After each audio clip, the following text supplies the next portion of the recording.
Buboy tsaka si Jepoy. Ayan na! Ano, ba't ang yayabang nyo dyan?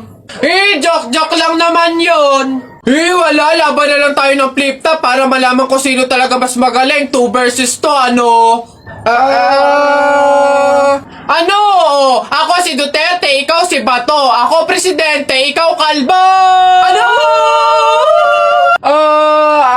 Sabi ni Peter Pan, walang taong mahirap. Nakita kita kahapon, tumatay, hirap na hirap! Ano? Talo na! Eto, ako si Spider-Man, ikaw si Batman. Ako may sapot, ikaw supot! Ano ako naman? Flip top kayo ng flip top. Sabi kayo ng sabi. Wala naman kayo mga bebe. Ano? Meron kaya akong bebe. Sige nga, sino? Eto. Ako'y tinamaan, puso'y tinamaan. Sadyang ikaw lang ang tanging dahilan. Walang iniisip, walang nalalaman. Hindi ikaw lang pagkat ikaw ang mahal. Ano ba yan? Ayan na naman sila. Tara na! Hello, Beth. Hoy, napatawag ka. Anong meron? Ayain mo ba akong gumala, kumain, mag-shopping? Babe, ang lungkot ko kasi ngayon eh. Dami kasing problema. Tatanong ko lang sana kung pwede mo akong samahan ngayon. Go lang! Basta libre mo ako ng pamasahe tsaka pagkain. Di ba? Siyempre sinamahan kita eh. Okay na yun. Okay, sige. Sige. See you. Hoy guys! Miss ko na kayo! Miss you na din guys! Sa true! Kita-kita naman tayo, nood sine, ganun. Busy pa ako sa work eh. Same, busy din sa work. Pero kung libre mo, why not? Joke! Sige. Libre ko na kayo. Ay, hindi na pala ako busy. Go lang! Sagot mo naman pala eh. Oo nga, sana sinabi mo agad, di ba? Ganun ba talaga dapat? Yung kailangan ko munang maglabas ng pera bago ko sila makasama at maramdaman sila sa tabi ko.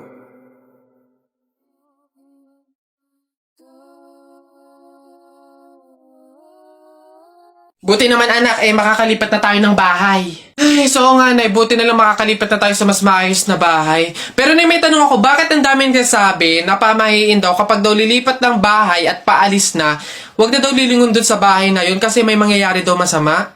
Bakit kaya? Nak, bakit mo ba natanong? Nay, gusto ko sanang lumingon para masulyapan yung bahay natin. Syempre, tagal na din naman natin tumira dyan, kaya napamahal na rin tayo. Bago man lang tayo umalis sana, nay, masulyapan ulit kahit saglit. Ay, hindi anak. Sige lang, lumingon ka lang. Hindi naman tayo naniniwala sa mga pamahiin na yan, di ba?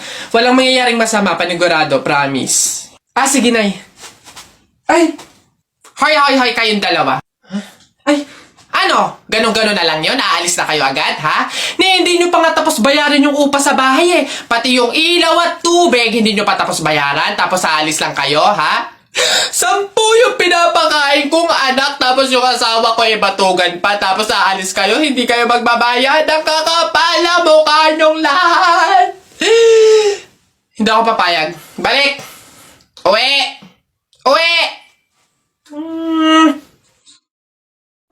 Tara, buhatin na natin yung kabaong. Teka. Kamag-anak kayo, di ba? Hindi pwede. Pamahiin yon. Bawal magbuhat ng kabaong ang kamag-anak. Yung iba na lang. Kayo na lang magbuhat dito. Yan, kayo. Ay, kami po. Ay, hindi po. Kamag-anak po ako. Pamangkin po ako niyan. Ay, ako rin po hindi kasi ninang ko po yan eh. Kamag-anak din po ako kasi kapatid po yan ni Papa. Ganun ba? Kayo. Kamag-anak ba kayo? Kayo na lang magbuhat nito. Sige. Ay, kamag-anak ko din po. Tita ko po kasi yan eh. Ako naman kapatid. Lalo na po ako. Ako po yung anak eh. Siya. Paano yan? Wala tayong magagawa. Kailangan sundin yung pamahiin talaga. Siguro, iwan nyo na lang yan dyan. May magbubuhat naman siguro kusa niyan. Iwanan nyo na yan dyan. Ayaw nga po, dapat talaga sundin yung pamahiin. Baka kasi may mangyari pang masama. Sige po, iwan na lang po natin. Tara na. Bye, Nay. Bye, Tita. Babe, happy Mansari. Hindi ba ako babatiin? First Mansari natin ngayon, no? Nakakatampo ka naman, ha? Tapos meron pa akong regalo sa'yo, oh. Mansari, alam ko. O, di ba butas yung panty mo? O, ba't hindi na lang yun yung pinabili mo ng mga yan, ha? Alam na, butas yung mga panty na yung mga regalo pa naisip bilhin. Babe, naambol pa silong naman ako. Di ba may payong kang sayo? Ang sabi ko kasi sayo, magdala ka ng payong kasi uulad mamaya. O, tama, wala ka tuloy magamit. Ang hirap kasi sa inyo, gusto nyo lagi yung sweet moment, yung makikisukob kayo sa amin. Hindi to kay drama. Bahala ka sa buhay mo. Babe, ano ba? Kanina pa ako nagugutom, kumain na tayo. Eh naku, tapos ako kumain. Ikaw kanina pa kita inaaya, kumain, ayaw mong arte mo. Gusto mo kasi lagi yung mga may sweet moment pa, bebe pam. Ikaw yung unang susuyuin kumain. Tapos, sabahin mo ako, sabahin mo ako. Arte nyo, bahala ka, magutom ka dyan. Ayan na, bilisan nyo, matatalo na tayo. Ano ba yan? Bilis kasi. Hay, Balong. Ikaw naman puro laro lang dyan. Bumili ka ng sibuyas at bawang kinatitela, bilis. Nay, wait lang naman. Kanina pa kayo utos ng utos dyan Talo na nga Ano ba yan? Abahoy, ako'y sinasagot-sagot mo na? Hirap na hirap akong palakahin kasi sabi ko sa'yo, pag sa susunod ako'y sinagot mo pa, talagang malilintikin ka sa aking bata ka.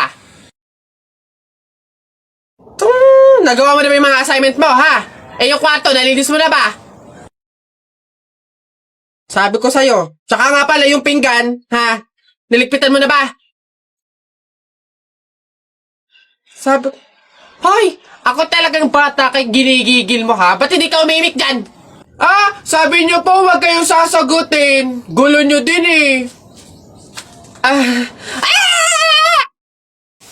Anak. Ay, Nay, bakit? May hawak bang pera sa kabaong yung lolo mo? Wala po, Nay. Bakit po? Ay, lagyan mo. Pamahiin kasi yun na dapat may hawak na pera sa kabaong yung namatay. Pinakapamasahin niya na kasi yun sa langit. Sige po, Nay.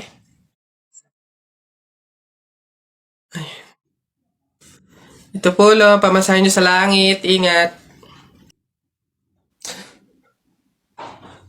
Nasa langit na ako. Ay, opo, Tay. Kasi sinunod po ng pamilya niyo yung pamahiin na dapat may hawak kayong pera sa kabaong para may pamasahe kayo dito sa langit. Ay, ganun ba? Naku, Teka, 1,000 yung binigay sa akin. Nasaan yung sukle? Ibigay niyo sa akin, ano to? Dayaan to, ha? Akin na. Ano na?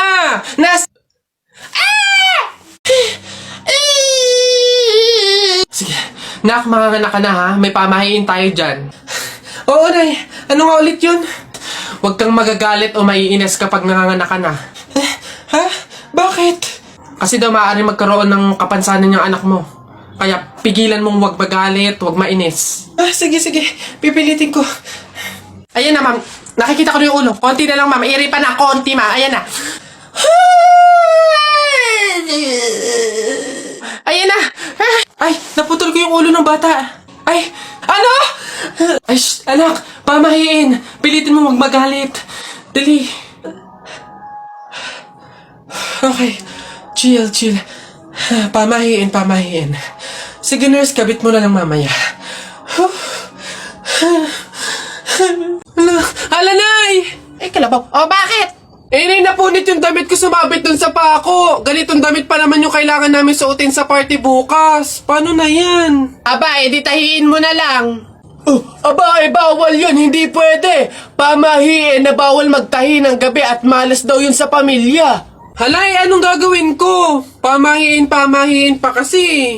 Anak, suotin mo na. Kaysa naman sumuway tayo sa pamahiin, may mangyari pang masama. Suotin mo na, wala na tayong magagawa dyan.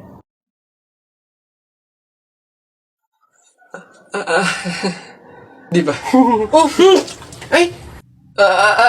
Bagong style, unique, trending, fashion. Alam niyo naman ako, lagi nasa uso.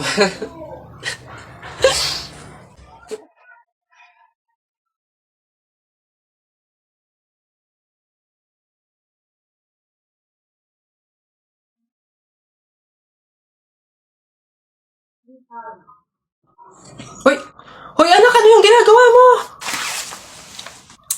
Bakit ka naman nag-uwi ng pagkain na galing sa burong likatay nyo? Dami naman natin pagkain dito, Nakakahiya ka. Tsaka alam mo, masama yan, ha? Ang pamahiin ng mga matatanda dyan kapag nag-uwi ka ng pagkain na galing sa burol, naku, tsak may mga kapitbahay tayong mamamatay din. Yun nga, mama eh. Kaya nga ginawa ko yun. Kaya kumuha ko ng mga pagkain doon sa burol at dinala dito sa bahay natin para mamatay na yung mga kapitbahay natin. Lalo na yung si Aling Marites. Alam mo ba, ma? Sabi, narinig ko, hindi ka na daw virgin. Anong sabi? Hindi na ako virgin? Kumuha ka ng karton tsaka ng sako. Pumunta tayo sa burol ni Katen. Yung kunin mo lahat ng pagkain doon. Nak! Nay! Bakit? Mamaya bago ilibing yung lolo mo, kunin mo yung pera sa kamay niya, ha? Ha? Grabe naman, bakit kukunin? Eh kasi, pamahiin daw, swerte daw yung pera na yun. Dali. Ay, oh, totoo, Nay? Ah, sige. Lo, tabi-tabi lang po muna, ha? Kukunin ko lang po yung pera kasi sabi po, swerte daw po yun. Hoy! Anong swerte-swerte? Walang makikinabang na swerte ko hanggang sa huli kong hantungan. Dadaya ng mga to, swerte-swerte. Ako na nga tong namatay, aagawan nyo pa ako ng swerte. Makaranas man lang ako ng swerte sa langit, no? Akin yan! Swerte-swerte. Ayan na. Gulay po, gulay. Ate, kuya, gulay po. Aneng, pabiling gulay, halagang 50 pesos. Sige po, ito po, oh. Okay na sana kasi yung time check. Jennifer? Si Jennifer nga. Hello. Kamusta kayo? Ang gaganda ng mga suot nyo, ah. Eto, malapit na makatapos. OJT na kami. Then after nun, graduation na. Ikaw ba, kamusta? Hindi ka na namin nakikita sa school, ah. Wala naman akong choice kundi maghanap buhay, eh. Gustuhin ko mang mag-aral, pero walang-wala talaga kaming pangtustos, eh. Ako, sayang naman. Kasabay ka sana naming makakatapos ng pag-aaral ngayon, no? Kailangan ko kasing tulungan yung mga magulang ko, eh. Pati na rin yung mga kapatid ko. Oo, nakakapag-aral ako.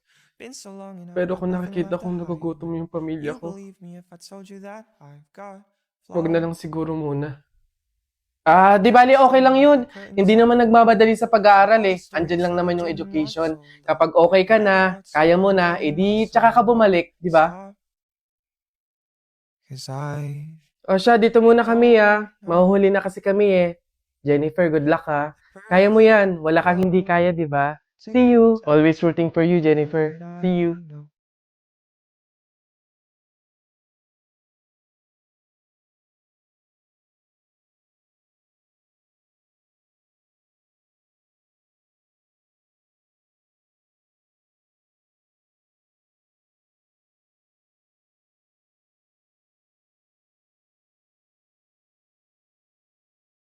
Anak! Nay, bakit? Matutulog muna ako saglit. Ikaw muna magbantay sa burol ng lolo mo, ha? Wag na wag mong iiwan yon. Dapat daw laging may kasama yon. Ha, bakit naman ay dapat laging may bantay? Pamahiin. Pag daw iniwan mo yung patay dun sa kabaong, papalitan daw yan ng puno ng saging ng mga engkanto. Sige, Nay. Naantok na ako, eh. O siya, sige na. Lolo, inaantok na talaga ako. Pasensya na. Matutulog muna ako saglit. 5 minutes lang, ha? Di naman siguro totoo yung mga pamahiin na yan. Enkanto. Sige. Oh, bakit walang bantay dito sa burol? Ang lolo! Lolo! Sinasabi ko na nga ba? Nay, bakit anyari? Wala na yung lolo mo. Ha? Wala na sa kabaong si lolo? Oh? Sabi ko naman kasi sa'yo, bantayan mo, eh. Kukunin nyo ng mga engkanto at papalitan ng puno ng saging. Kasalanan na ng mga engkantong yan. Babanatan ko yung mga yan. Puno na lang ng saging na natira, lola. Oh! Di mabuti, Nay. Ha? Bakit? Di iwas gastusin. Makakatipid. Wala na tayong ipapalibing. Nay, pasalamat nga tayo sa mga engkantong yan. Sila na bahala dun kay lolo, eh. O sige na, papakancel ko na yung lupang lilibingan ni lolo. Hello? Cancel na po yung lupa. Hindi na po kami magpapalibing. Okay. Salamat. Tipid ng 50K. Lala.